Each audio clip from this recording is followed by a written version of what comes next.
कि सफलता बड़ी चीज़ है, मिल जाए। खुद को जानने के बाद ही हमें पता चलता है कि हमारा उद्देश्य, यह एक सच्चाई है। अगर खुद को नहीं पहचाना तो गुमराह हो जाओगे। तुमसे बेहतर कोई भी नहीं जानता कि तुम कौन हो। तुम्हारी ताकत तुम्हारी खुद को जानने में है। अपनी ताकत को पहचानो। तुम्हारे अंदर विशाल सामर्थ्य मौजूद है। तुमसे बेहतर इस दुनिया में कोई भी नहीं। इस दुनिया में हर चीज हासिल करना आसान है अगर तुमने खुद को जान लिया। भेड़ के साथ शेर के बड़े होने की कहानी तो आपने सुनी ही होगी कि सफलता बड़ी चीज है, मिल जाएगी। मानो तो सही, हार के बाद भी जीत है, ये जानो तो सही। माना कि खो जाते हैं अंधेरों में आगे बढ़ने के रास्ते, पर तुम उसी अंधेरे के शेर हो, ये पहचानो तो सही। तब ये कहना बिल्कुल गलत नहीं होगा कि जब खुद को पहचान लेते हैं तो हर वो चीज़ पाना आसान हो जाता है जिसे हम चाहते हैं। खुद को जानने के बाद ही हमें पता चलता है कि हमारा उद्देश्य किस में निहित है। फिर हम वो काम करते हैं जिसके लिए हम बने हैं। सचिन तेंदुलकर ने खुद को पहचान लिया, इसलिए वो क्रिकेट का भगवान कहलाया। खुद को खुद ही बनाने में मेहनत बहुत लगता है, वरना बिना बने हम क्या क्या बने हुए हैं हम खुद नहीं जानते। ये कहानी बड़ी दिलचस्प है कि एक बार एक शेरनी का बच्चा उससे बिछड़ जाता है। तभी भेड़ों का एक झुंड वहां से गुजर रहा होता है। शेर का बच्चा छोटा होता है तो वह भेड़ों के साथ ही मिल जाता है। उधर भेड़ों को भी लगता है कि अपने ही जैसा है और साथ में रहने लग जाते हैं।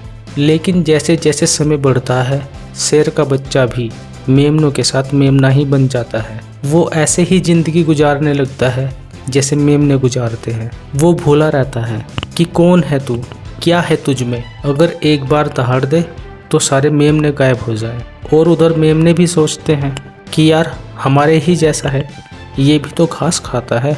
पर एक दिन ऐसा होता है उसकी ज़िंदगी ही बदल जाती है। एक दिन सभी भेड़े पानी पीने के लिए तालाब की ओर चले जाते हैं। पानी शांत था। जैसे ही वह शेर पानी पीने के लिए झुकता है उसे पानी में अपना ही चेहरा दिखाई पड़ता है।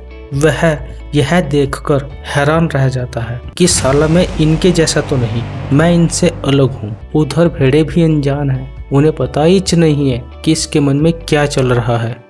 अब शेर सोचे मेमने जैसा तो नहीं हूँ तो फिर मैं हूँ कौन। लेकिन जैसे ही वह सोचता है उसे सामने दूसरा शेर दिखाई पड़ता है। अब शेर हैरान कि ये हो क्या रहा है भाई, मैं हूँ तो सामने वाले जैसा लेकिन रहता हूँ इन मेमनों के साथ, क्योंकि संगत का असर हमेशा पड़ता है। शेर को भी मेमना बना देती है संगत।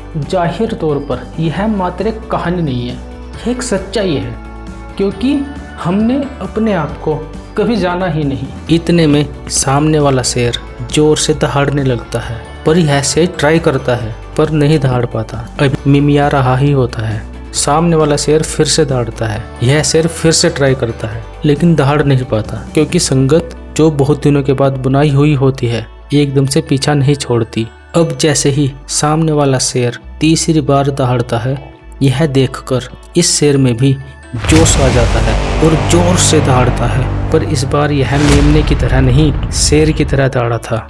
जैसे ही वह दहाड़ता है मेमने गायब हो जाते हैं। मेमने सोचे अरे बाप रे, ये तो शेर है रे। इस दुनिया में जो भी ऊपर तक पहुंचे हैं पहले सब मेमने ही थे।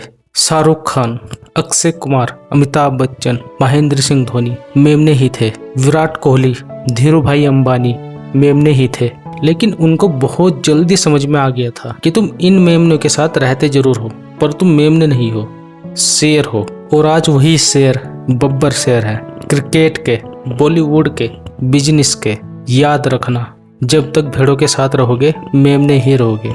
अपने आप को पहचानो, क्योंकि यहाँ हर इंसान शेर बन सकता है। भेड़ों से मतलब इस संगत से है जिसमें आप रहते हैं, जो आगे नहीं बढ़ने देती। जैसी संगत होती है ना वैसी ही रंगत होती है। अगर आप किसी संगत में कुछ साल रह लेते हो तो 99.9% चांस है कि कुछ सालों के बाद आप वही बन जाते हो। अगर आप शराब पीने वालों के साथ रहोगे तो 99.9% चांस है कि कुछ सालों के बाद आप सोचोगे और करोगे कि साला एक पैक से होता ही क्या है, और शराब पीने लगोगे। इससे अलग यदि आप बिजनेस करने वालों के साथ रहते हो ना तो कुछ सालों के बाद आप भी बिजनेस करने लग जाते हो, क्योंकि 99% चांस होते हैं कि संगत का असर होता ही है। अपने आप को पहचानो, ईश्वर ने आपको क्यों बनाया है, किस वजह के लिए बना है, किस विरासत के मालिक। Because every person has a unique identity. जय हिंद।